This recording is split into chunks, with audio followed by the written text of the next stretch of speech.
అమ్మ, ఈ రోజు చదువుల తల్లి సరస్వతీదేవి అవతారం కదా, మరి ఈ రోజు ప్రాముఖ్యం గురించి తెలియజేస్తారా? ఓ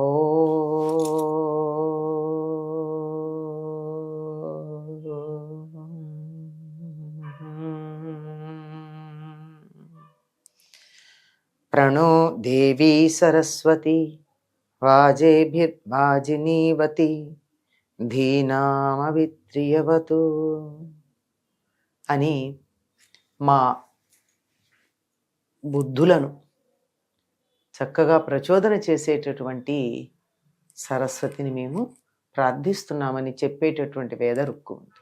ప్రత్యేకంగా సరస్వతికి సంబంధించిన రుక్కులు మనకి సరస్వతి సూక్తం అన్న పేరుతో ఉంటాయి. అంటే అక్కడక్కడ ఉన్న సరస్వతికి సంబంధించిన రుక్కులన్నింటినీ ఒక చోట చేర్చి సరస్వతి సూక్తంగా చెప్తారు. అందులో మొట్టమొదటి చెప్పేటటువంటిది ఇది. అటువంటి సరస్వతీదేవి యొక్క రూపాన్ని అమ్మవారికి ధరింపచేస్తారు. అమ్మవారికి ధరింపచేయటమే కాదు, శుంభ నిశుంభులని సంహరించటానికి అమ్మవారు తాను ధరించినటువంటి అవతారమే సరస్వతి అవతారం. వాళ్ళకి అలా పెట్టి మాటలతో వారిని యుద్ధానికి ప్రేరేపించి యుద్ధంలో సంహరించింది. అంటే వాకుకు సంబంధించిందే కదా. ఎవరితోనైనా యుద్ధం ఎట్లా తగాదా ఎలా రావాలి? ముందు మొదలయ్యేది ఇక్కడ నుంచే. తను మాట్లాడకూడదు, తప్పు అవతల వాళ్ళ మీద ఉండాలి. యుద్ధం నేను మొదలు పెట్టినట్టు ఉండకూడదు కదా. ఎప్పుడు తప్పు నా పక్షాన ఉండకూడదుగా. నీతో నేను ఏదైనా తగాదా పడితే నేను మంచి మంచి మాటలు మాట్లాడుతుంటే నువ్వు నన్ను తిట్టాలి. ఎలాంటి మంచి మాటలు నా దృష్టిలో చూసే వాళ్ళందరికీ నేను మంచిగా మాట్లాడినట్టు ఉంటుంది.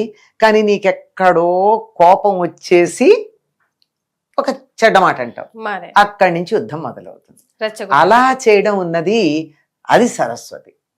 ఈవిడ చాలా అందంగా అలా హిమోత్పర్వత ప్రాంతాల్లో విహారం చేస్తూ ఉంటే శుంభ నిశుంభుల యొక్క మంత్రులు చూసి వెళ్ళి రాజుగారికి చెప్పారు, బో ఎంత అందగత్తి ఉంది అక్కడ, ఏమనుకుంటున్నావా అందగత్తి గురించి? అసలు నీ దగ్గర వరుణుడి యొక్క ఛత్రం ఉంది, ఇంద్రుడి సింహాసనం ఉంది, అతిథీదేవి యొక్క కుండలాలు ఉన్నాయి, ఏం లాభం అయ్యా? ఆ అందగత్తి లేకపోయి ఇవన్నీ వృధా అన్నాడు. వాళ్ళ రెచ్చగొట్టడం ఉంటుంది కదా. అయితే పిలుచుకురండి అన్నాడు. సుగ్రీవుడు అనే మంత్రిని పంపించాడు. మంచి కంఠం గలవాడు సుగ్రీవుడు అంటే. వెళ్ళి మా రాజుగారిని నేను వివాహం చేసుకుందాం అనుకుంటున్నారు, ఇలా వంటారు. నువ్వెవరు ఏమిటి ఇలా ఉన్నావంటే నేను వంటద్దాన్ని అని చెప్తుంది. అయితే మరి మా రాజుగారిని వివాహం చేసుకుని సింహాసనం మీద కూర్చుంటే ముల్లోకాలు పరిపాలించవచ్చు కదా అంటారు.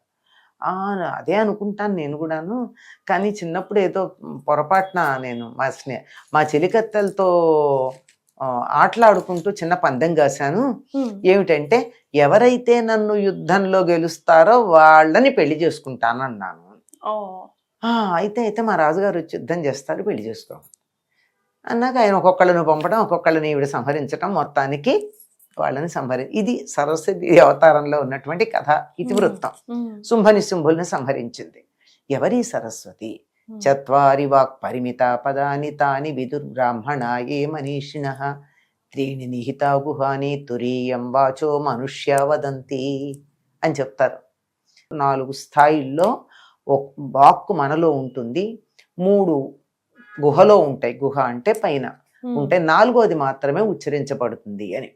పరా పశ్యంతి మధ్యమ వైఖరి అనే స్థాయిల్లో మనలో వాక్కు బయలుదేరుతుంది. మాట్లాడాలనే సంకల్పం కలగడం పర, ఏం మాట్లాడాలని నిశ్చయించుకోవడం పశ్యంతి.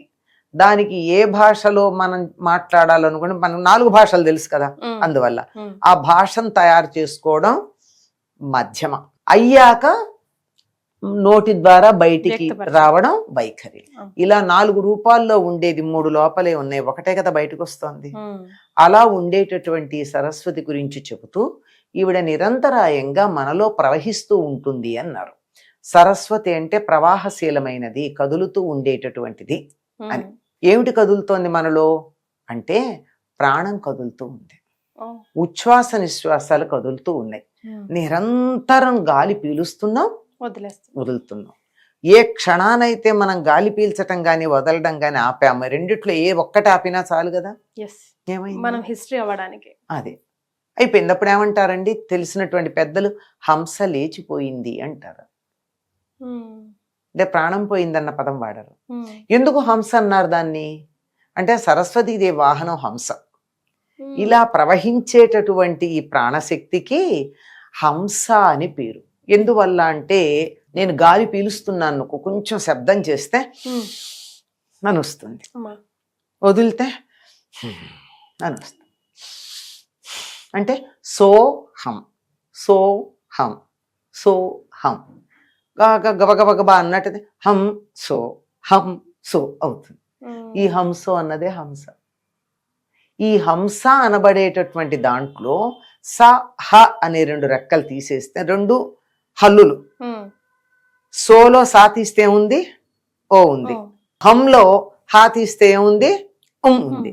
సో ఓ కలిపేమైంది ఓం. ఓం అన్న రూపంలో మనలో ప్రాణం ఉంది.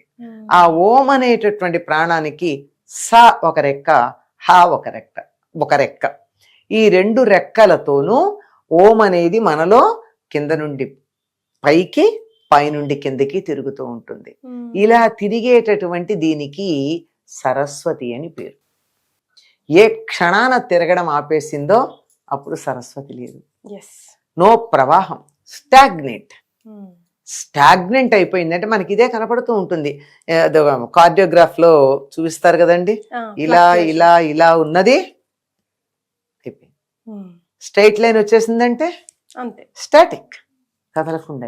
ఇటువంటి రూపంలో మనందరిలో ఉండేటటువంటి ఈ వాక్కు ఏదైతే ఉందో దీన్ని మనం సరస్వతి అంటున్నాం. ఈ సరస్వతి ఇలా ప్రవాహశీలమైనటువంటి సరస్వతీదేవి ఎవరైతే ఉన్నారో ఈ సరస్వతిని మనం ఈనాడు అమ్మవారిగా ఆరాధిస్తున్నాం. ఇదే సరస్వతి మూలా నక్షత్రం నాడు ఆవిర్భవించింది అని చెప్తారు. అందుకని ఆ రోజు నుండి మనకి 9 రోజులు దీక్ష తీసుకోవడానికి మాకు అవకాశం లేదు అనుకునేటటువంటి వారు సప్తమి లేక మూలా నక్షత్రం నాడు సరస్వతి, ఆ మర్నాడు అష్టమి నాడు దుర్గా అవతారం దుర్గాష్టమి, 3వ నాడు మహర్నవమి, ఈ 3 చేసుకుని విజయదశమి పండుగ చేసుకుంటారు. ఆ పంచరాత్ర దీక్ష కుదరినటువంటి వాళ్ళు త్రిరాత్ర దీక్ష కూడా తీసుకుని పూజ చేసుకునేటటువంటి అవకాశం ఉందమ్మా. అటువంటిది ప్రారంభించేది ఈ సరస్వతి పూజ రోజున. లేదు 9 రోజులు దీక్షగా ఉన్నా గాని హోమాధికాలన్నీ 3 రోజులు చేస్తారు. మిగిలినవన్నీ హోమం చేసినా చేయకపోయినా ఈ 3 రోజులు హోమాలు చేసుకుంటూ ఉంటారు. అటువంటి సరస్వతీదేవి అనుగ్రహం గనక ఉన్నట్టయితే ఈవిడ కూడా నీల అంటే నల్లని సరస్వతి, ఎర్రని సరస్వతి, తెల్లని సరస్వతి అని 3 రూపాల్లో ఉన్నట్టుగా చెప్తూ ఉంటారు. అనేకమైనటువంటి రూపాల్లో ఉంటుంది ఆవిడ. అటువంటి సరస్వతీదేవి తెల్లని వస్త్రం ధరించున్నట్టు హంసవాహనయే ఉన్నట్టు కనపడుతుంది. కానీ చిత్రంగా హంసవాహనం మీద కూర్చుని వీణ పట్టుకున్నట్టేస్తాం.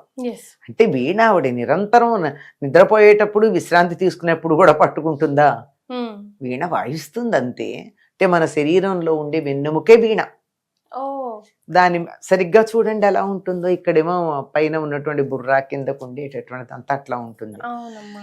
అటువంటి దాన్ని అనుసరించి ఈ ఓంకారం పైనుంచి కిందకి, కింద నుంచి పైకి ప్రవహిస్తూ ఉండేటటువంటి స్వరూపం. ఆ విధంగా ఇక్కడే ఉండి ఆవిడని ధ్యానం చేయొచ్చు, లేదా కంటి ఎదురుగా హంస మీద కూర్చున్నటువంటి అమ్మవారిని ధ్యానం చేయొచ్చు.